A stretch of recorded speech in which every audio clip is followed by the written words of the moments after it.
I first laid eyes on the quaint house at the end of Milrose Lane on a spring afternoon. Cherry blossoms swirled in the breeze, littering the sidewalks with pink petals. Something about the property immediately caught my attention. A fence that wound around the side yard and ended in an ornate antique wooden gate.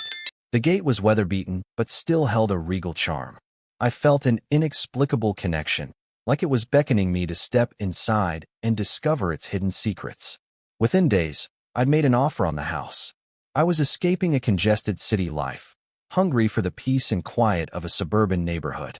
Little did I know I'd be walking straight into a nest of drama orchestrated by Donna Bridgerton, a middle-aged woman who, for her self-assured superiority and tendency to bully others, was universally nicknamed Karen. The day I closed on the property, the realtor casually mentioned that Milrose Lane was governed by an active homeowners association. When I asked if it was strict, he gave a non-committal shrug. "They keep the neighborhood looking nice," he said. "But watch out for certain board members." I didn't think much of it then. All I could picture was my soon-to-be backyard, complete with that old gate leading into a partially wooded area. The land behind the house sloped down to a narrow creek bed, and on the other side was a small patch of greenbelt that belonged to the HOA. I imagined myself sitting out back on a Saturday morning, coffee in hand, listening to birds chirp as the sunlight filtered through tall maples. It was a vision of tranquility. For the first few weeks, that vision seemed real enough. The neighbors smiled politely. Some introduced themselves, offering homemade cookies or tips about local services. I was thrilled to be here, never suspecting that the very gate I admired would soon become the catalyst for a knockdown, drag-out battle with the HOA's most notorious busybody. The first time I encountered Donna Karen Bridgerton in person was at the monthly HOA meeting. The flyer taped to my door read, "Attendance strongly encouraged for new residents." Intrigued, I decided to go. I walked into the community center, a modest building with a small lawn out front and bright fluorescent lights inside. A few folks sat in metal folding chairs, chatting in hushed tones. Near the front, a tall, well-dressed woman stood with a rigid posture, arms crossed. As soon as I entered, she gave me a critical once-over. "Are you the new homeowner on Milrose Lane?" she asked. I nodded, forcing a polite smile. She extended her hand, though her expression remained cold. "I'm Donna Bridgerton. On the board. Welcome." She looked me up and down as though assessing my worth. I shook her hand. "Nice to meet you. I'm Chris Addison." Her handshake was firm, almost aggressively so. "I'm sure you've reviewed the community guidelines. We take them very seriously here. Everything from lawn maintenance to fence heights must comply with our standards." Her tone reeked of condescension. Yet, I shrugged it off. I told her how lovely the area was and mentioned the gorgeous antique gate on my property. A quick flicker crossed her face, something like recognition or disapproval. Then she responded, "Yes, about that. We'll discuss it later in the meeting." The way she said, "We'll discuss it," made my stomach clench. Moments later, the meeting began. The HOA president, an older gentleman named Mr. Carlson, introduced the topics of the night. They talked about speed limits in the neighborhood, standard paint colors for shutters, and upcoming social events. Then, seemingly out of nowhere, Donna raised her hand and requested the floor. "I want to address an important item," she announced, her eyes scanning the room until they settled on me. "We've been planning a shared walkway behind a few of the homes near the creek. However, there's currently an obstruction, a large, dilapidated wooden gate that juts out into the proposed path area." I felt my cheeks grow hot. Several heads turned, no doubt connecting the dots to the new homeowner on Milrose Lane. Donna continued, "We believe it encroaches on HOA land. If so, it needs to be removed or modified so the walkway can run unobstructed." Internally, I bristled. I'd read my property survey. That gate was firmly on my side of the boundary. But I didn't want to argue publicly just yet, especially not during my first meeting. When Donna finished, I raised my hand, heart pounding. "Yes," she said sharply. I cleared my throat. "With all due respect, the gate belongs to my property. It's an antique, and I believe it's entirely within my boundary lines. I'd be happy to show the survey if needed." She pursed her lips. "I have copies of the HOA surveys, and they indicate otherwise. We'll have to verify. But either way, we can't allow a private gate to interfere with a communal project." A few people exchanged uneasy glances. The meeting moved on, but I sensed a tension in the air that wasn't there before. By the time it ended, several neighbors had gathered in small clumps, speaking in hushed tones. I slipped out quietly, my nerves frayed. Little did I realize this was only the opening salvo of a much larger confrontation. Over the next few days, I made it my mission to learn everything possible about that antique gate. I spoke with the previous owner, an elderly woman named Mrs. Vanders, who was now in a retirement community. On the phone, she told me her grandfather had installed that gate back in the 1930s, long before the HOA even existed. "It's got some real historical value, dear," Mrs. Vanders said, her shaky voice warming with nostalgia. "Local historians believe the iron detailing may have come from a Victorian estate. My family always treated it like a piece of art. I hope you'll do the same." I assured her I would. More and more, I felt a defensive instinct brewing inside me. I had to protect this gate. Even if it wasn't a landmark recognized by the city, it was still a cherished relic. The idea of simply removing it because the HOA wanted a walkway felt ridiculous, especially if it wasn't actually on their land. I tracked down property maps at City Hall, eventually meeting with a clerk who helped me retrieve archived documents. She explained that my fence and gate sat just a few feet from a known, common area belonging to the neighborhood. However, the boundary line wasn't perfectly straight. It curved near the creek, making it confusing to read on older surveys. A new, more precise survey would likely confirm that my gate wasn't intruding at all. Armed with this info, I felt confident. The next step was to get a professional surveyor to stake out my lot. It cost a few $100s, but if it saved me from a potential legal fight, it would be worth it. Before the new survey could take place, an envelope appeared in my mailbox, a letter from the HOA, citing an official complaint. When I tore it open, I saw it was signed by none other than Donna Bridgerton. The complaint alleged that my wooden gate violated the neighborhood's aesthetic standards and that it posed a safety hazard to anyone walking on the proposed community path. At first, my anger flared, but I forced myself to remain calm and methodical. I composed a polite email to Donna, explaining that I was in the process of getting a formal survey done. I asked for patience until I had the results. Her reply was curt. "We expect prompt compliance with HOA guidelines. Delays will not be tolerated." The night before the survey, I caught a glimpse of Donna in my backyard. She was standing a few yards away from my fence, hands on her hips, peering at the gate through narrowed eyes. I almost went outside to confront her, but something told me to hold back. She was measuring something, maybe the distance between the fence and the creek. My pulse quickened. I took a picture of her from inside, as a record. I wasn't sure why, but I had an uneasy feeling she might try something more underhanded soon. When the surveyor arrived the following morning, I showed him the property line markers I'd found and the old city maps. He spent a couple of hours walking the perimeter, taking measurements, and referencing GPS coordinates. By afternoon, he confirmed that the fence, and thus the gate, was indeed within my boundary lines. Legally, it belonged to me, and the HOA had no standing to force me to remove it. Relief flooded me. At last, I had clear, professional evidence.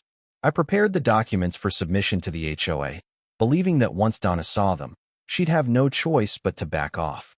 Little did I know how wrong I was. Donna Bridgerton wasn't the type to concede quietly. That weekend, I hosted a small housewarming get-together. I invited a few friends from my old city life, plus some of the neighbors who'd been welcoming. We were in my backyard, admiring the breeze and sipping iced tea, when a sharp rap on the fence startled us. I got up, walked over, and peeked around the edge. There was Donna, arms folded, looking highly displeased. "I need to speak with you," she said tersely. My guests exchanged awkward glances. I excused myself and stepped out front so we could talk in private. The moment we were alone, she brandished a folder full of papers. "The board has decided to move forward with the walkway. If you refuse to remove or relocate your fence and gate, we will pursue legal action under the HOA's bylaws." I was stunned by her brazenness. "Did you read the survey results I emailed to you and the board?" I asked. "It clearly states the gate is on my property, so you have no grounds to force me to take it down." Donna's lip curled. "Your so-called survey doesn't override the community's needs. We have legal right-of-way for that path, and your gate is an obstruction. Furthermore, there are aesthetic standards at play. That old gate is in disrepair, and it's a blight on the neighborhood." I felt my hands shaking. "It's not in disrepair. It's a historic piece, and it's part of my fenced yard. If the board wants a path, they can route it around my fence. There's plenty of space on the other side of the creek. She glared. That would be costly and inconvenient. The simplest solution is for you to comply. Her tone was so smug, so condescending, I almost lost my composure. But I recalled a piece of advice someone once gave me. When dealing with tyrants, keep your cool. They feed on your anger. So I sucked in a breath, exhaled slowly, and spoke in an even voice. Donna, if the HOA tries to remove my gate against my will, I'll defend my rights legally. This conversation is over. Spinning on her heel, she marched off. Watching her retreat, I felt a pang of anxiety. This was no idle threat. Donna was the type to escalate. Still, I believed the law was on my side. The next day, I received an email from a law firm representing the HOA. It spelled out the potential fines and legal repercussions if I refused to cooperate. My attorney friend, Marcus, advised me to remain calm. HOAs often bluff, he said. We'll handle it. Let's gather everything we have. So we did just that, scans of the old property records, the fresh survey results, even a few historic references to the gate's existence. We drafted a formal response, citing my legal rights. The ball was now in the HOA's court, yet something told me Donna wasn't about to let this rest. Word spread around the neighborhood like wildfire. Some folks stopped me on the sidewalk to express support. An elderly couple, the Lewises, shook their heads, telling me how Donna had once tried to ban their granddaughter's lemonade stand for being an unauthorized commercial activity. Others sympathized but seemed reluctant to voice it publicly. Donna can make your life miserable, one woman confided. She's the queen of petty citations, overgrown grass, trash can placement, you name it. In the midst of this, the HOA scheduled another public meeting, presumably to finalize the walkway project. I decided to attend, documents in hand. When I got there, I found the room buzzed with low chatter. Neighbors glanced at me with curiosity or caution. Donna sat at the front, conferring with a couple of other board members. The president, Mr. Carlson, opened the meeting and eventually got to the walkway agenda. Donna stood to address the crowd, stepping behind a podium. In a clipped tone, she said, after thorough review, the board has concluded that the walkway behind Milrose Lane is a vital project. However, we have encountered an obstacle, a homeowner's gate that is interfering with the proposed path. We intend to proceed with a forced removal if the homeowner does not comply. I stood, raising my hand. Mr. President, may I speak? Carlson nodded. Donna glared at me. I cleared my throat, adrenaline surging. I have proof that the gate in question is on my property. I've submitted this evidence to the board. It violates my property rights for you to forcibly remove it. Donna cut in, we have a different set of documents stating the fence may cross into HOA territory. Also, the gate is not in compliance with aesthetic guidelines. It's an eyesore that needs to be addressed. I opened my folder, showing printed maps and the sign survey. This is a recent survey from a licensed professional. If you're contesting it, you'll have to provide evidence to the contrary. Otherwise, you're threatening to destroy something that's lawfully mine. There was a murmuring in the crowd. A neighbor raised her hand, tentatively. Couldn't we route the path slightly differently? That might solve the issue without removing the gate. Donna's upper lip curled in contempt. That would add considerable expense, not to mention it wouldn't look as neat. The walkway was carefully planned. We shouldn't have to rearrange it because one homeowner insists on keeping a rickety gate. My fist clenched, but I forced a measured tone. I'm not refusing a walkway, but I won't allow the HOA to tear down my property. You'll have to find another route. The tension in the room was thick. Mr. Carlson glanced between us, looking uncomfortable. Finally, he suggested tabling the discussion until the board could confer again. The meeting ended with no resolution, but as I left, I sensed the wind shifting. The seeds of doubt had been planted in the community. They'd heard my side. Some believed I had a valid case. Others whispered that Donna was on a power trip. Lines were being drawn. A few days after the meeting, I had an idea.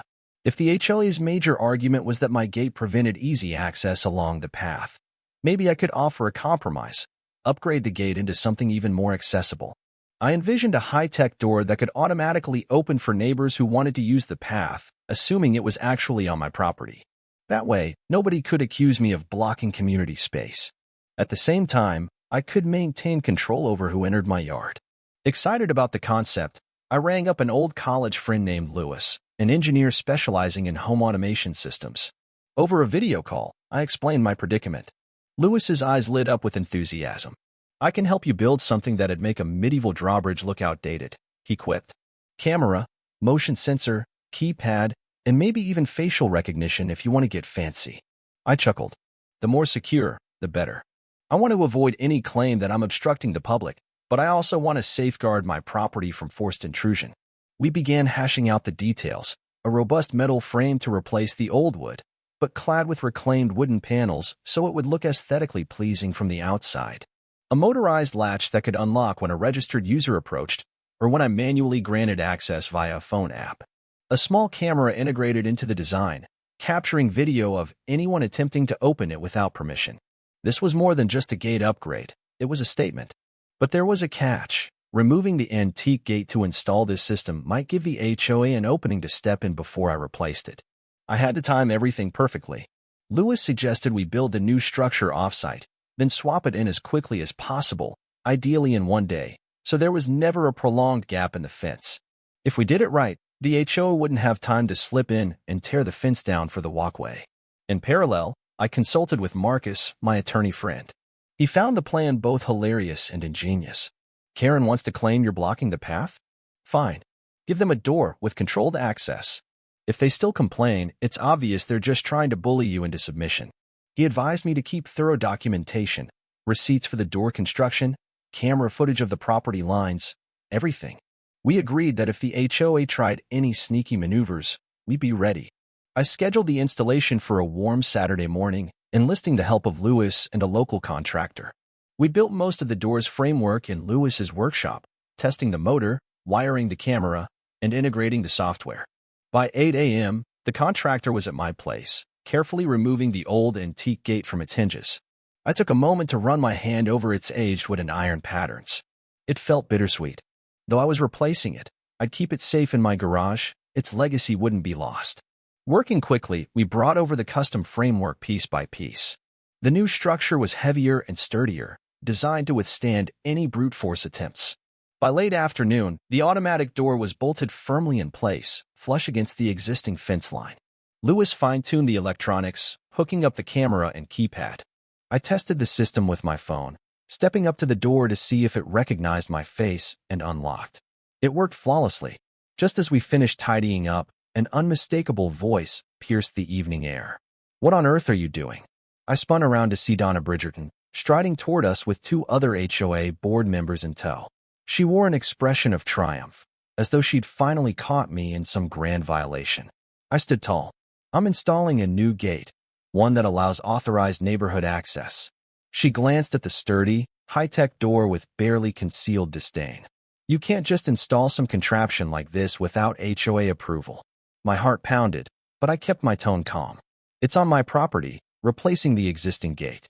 It's actually an upgrade, no different from replacing old fence panels with new ones." She scoffed. "This is not a simple fence replacement. That door looks like a fortress. I'll be reporting this to the board." The other two board members exchanged uncertain looks. One timidly asked, "Does it allow neighbors through if needed?" I nodded. "Yes, if it's recognized that they have permission. There's a keypad for visitors, and I can grant digital access. The path is still passable if they coordinate with me or if we integrate other authorized users. It's not locked shut forever. It's just monitored and secure."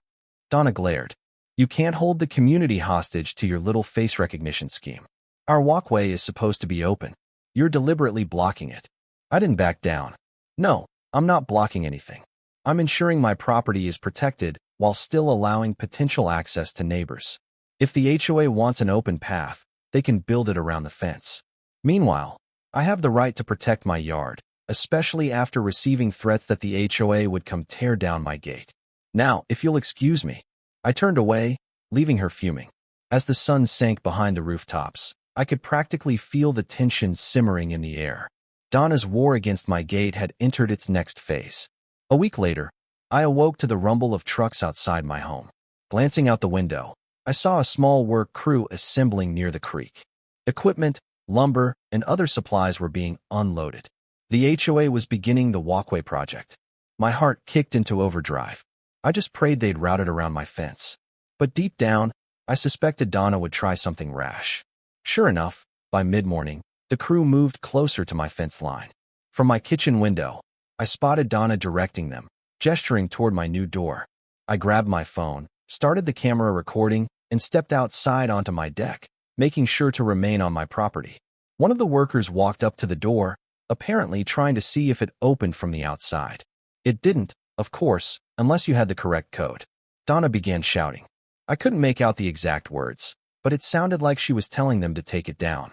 My pulse raced. The lead worker hesitated, turning to her with a confused look. She thrust a piece of paper at him. It might have been some kind of written directive from the HOA. The worker shrugged, then signaled to two colleagues, who grabbed a crowbar and a large mallet. They advanced on my door. I rushed to the fence, phone in hand, recording every second. This is private property. I called out. You do not have permission to remove or damage my fence or this gate. Donna spun around, her eyes blazing. We have full authorization from the HOA and the city to build this walkway. Your door is in the way. It's coming down. I glared at her, refusing to budge. That's illegal. I have a valid survey. You're trespassing. This entire act is being filmed. The workers exchanged anxious glances. One lowered his crowbar slightly.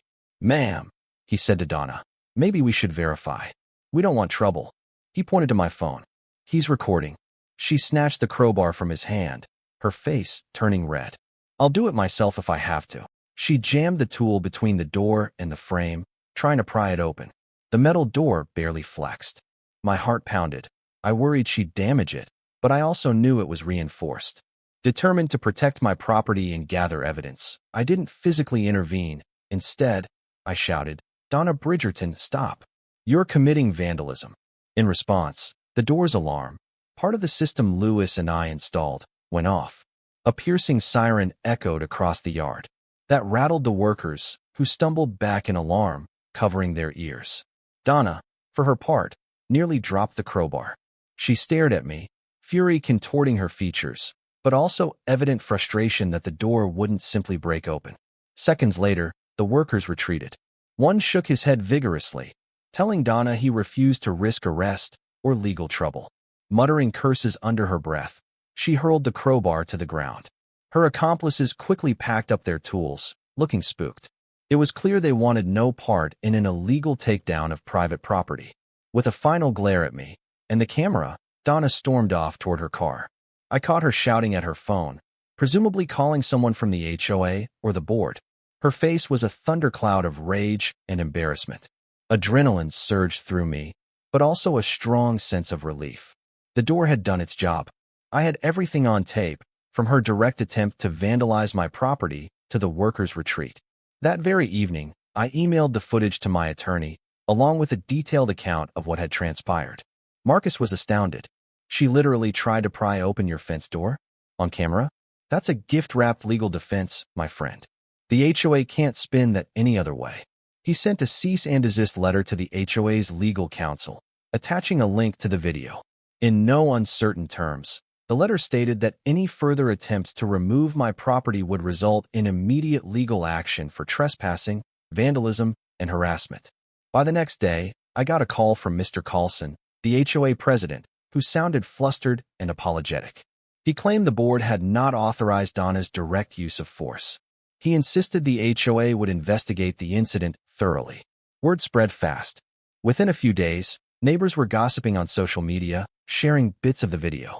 Those who'd previously been too intimidated to speak out against Donna suddenly found courage. Old stories emerged of her heavy-handed tactics, threatening to fine people for minor infractions, patrolling the neighborhood with a measuring tape to see if fences or hedges exceeded regulations, even peering into windows to check for illegal improvements. This time, she'd gone too far, and the evidence was public. The HOA board convened an emergency session. They concluded that the walkway would be rerouted a few yards to avoid my fence entirely, citing new information about property lines.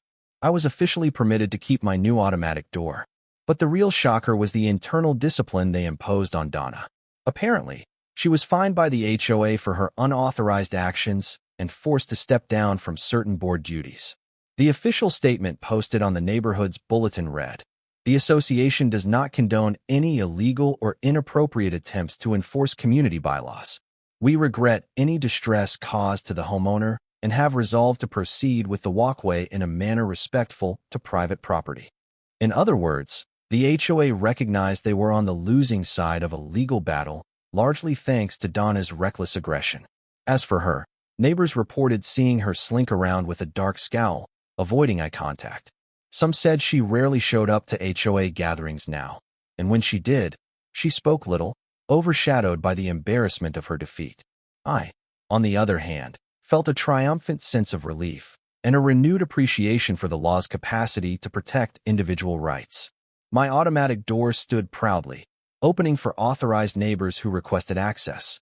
A few even found it fascinating, calling it the neighborhood's most high-tech gate. And every now and then, I'd catch a glimpse of Donna from a distance, scowling at my property line as though it were mocking her. In truth, it kind of was.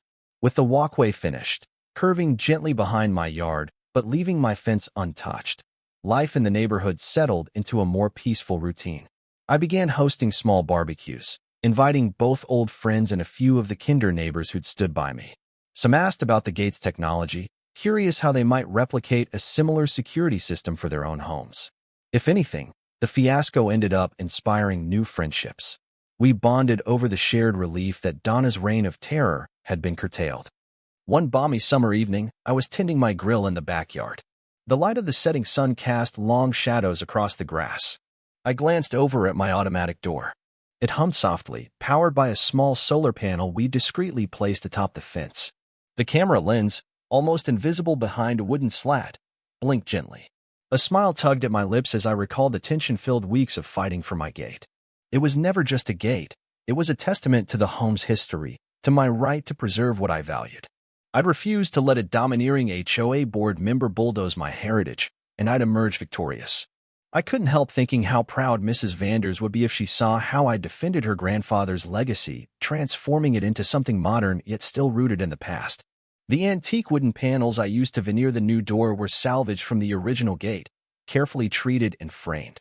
Each time I pressed my hand against the wood, I could trace the remnants of its old carvings, linking me to decades of history. That evening, as I walked across my yard, I spotted a figure lingering by the new walkway. For a second, my heart lurched. It was Donna, standing there silently, watching. She noticed me and tensed. We locked eyes through the fading sunlight. She parted her lips, maybe to speak, but no words came out. Then, with a flick of her head, she turned and continued down the path, disappearing around a cluster of oak trees. I stood there, exhaling slowly. Perhaps we'd never truly be friendly. Perhaps she still harbored resentment. But at least the battle was over, and I could enjoy my property in peace. Sometimes that was all the victory one needed. When the sun finally dipped below the horizon, I went inside, flipping off the porch light. A soft glow from the automatic door's keypad illuminated the fence, a silent sentinel standing guard. And in that quiet, I allowed myself a moment of quiet gratification, confident that I had faced down the toughest bully in the neighborhood, and I had won.